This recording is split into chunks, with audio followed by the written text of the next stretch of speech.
So again, some of the things in there are quite simple things, and it's reminders of simple things that we can do something about.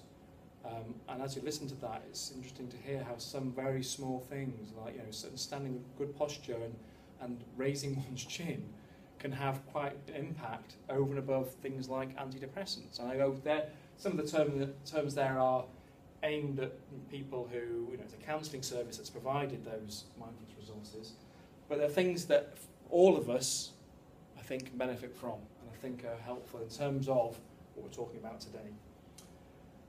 So just to remind ourselves then of some of the key points, and hopefully to inspire you to think of some of these things as you go into your daily lives over the next couple of weeks particularly.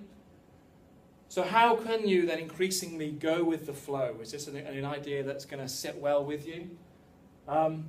So finding ways in which you can help develop an awareness of what you can and cannot control, because that's a big part of what we're talking about here, is accepting the things you can't control whilst doing something about the things that you can. And mindfulness is one way of doing that. And there's some resources we pointed to there. Accepting what is beyond your control. So the hard part is, first of all, identifying those things that are beyond your control, and then the second, perhaps also hard part, is recognizing to accept them as being beyond your control. They can be small events, they can be big events, and you can reflect on those things. The big events, again, we've talked about things that maybe have already happened. It's what got you to here, to where you are now in your life. Over the next couple of weeks, maybe focusing on those smaller daily events, things which are outside of your control, whether it's being stuck in traffic, missing a train, being late for a meeting, or having to be at a meeting in the first place. All these are things that we have to, if it's something you cannot control, then you accept it as such. Perhaps even relinquishing control. Perhaps there are some things which you are controlling but you don't need to. Maybe there's some element of standing back and letting go and seeing what happens. Again, it's something you'll need to do. You're invited to do this.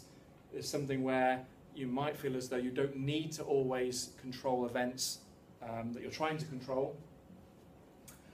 And I'm reminded of this phrase which a friend of mine used to always come back to me, and I used to really challenge it, thinking, well, is that really a good way to be? But I think there is a lot of wisdom within this notion of, if in doubt, do nothing. Even if you're writing that down now, is that an idea that sits comfortably with you? Is it something you'd have to find quite challenging, thinking, well, no, I felt as though, and again, I'll be honest, I still often feel these, I would need to act. There's times where I think I need to act, even if I'm not sure what I need to do. This is saying, well, if you're not sure what you need to do nothing, see what happens, see where the flow takes you, and maybe you'll become clearer what you need to do, and that's when you can start acting. Something I invite you to consider. At the same time, it's not all about becoming completely passive and just letting things happen. There are things you can control once you're clear on what you can do. You act when you have to act. It's not about becoming completely passive, but it's about recognizing when you're able to let go, but acting when you need to act. And on that note, I want to say thank you again for sticking with us this far, session 4. Go look yourself.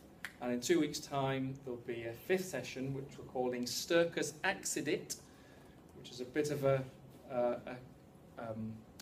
cryptic reference to the idea that how do we then also use some of these ideas to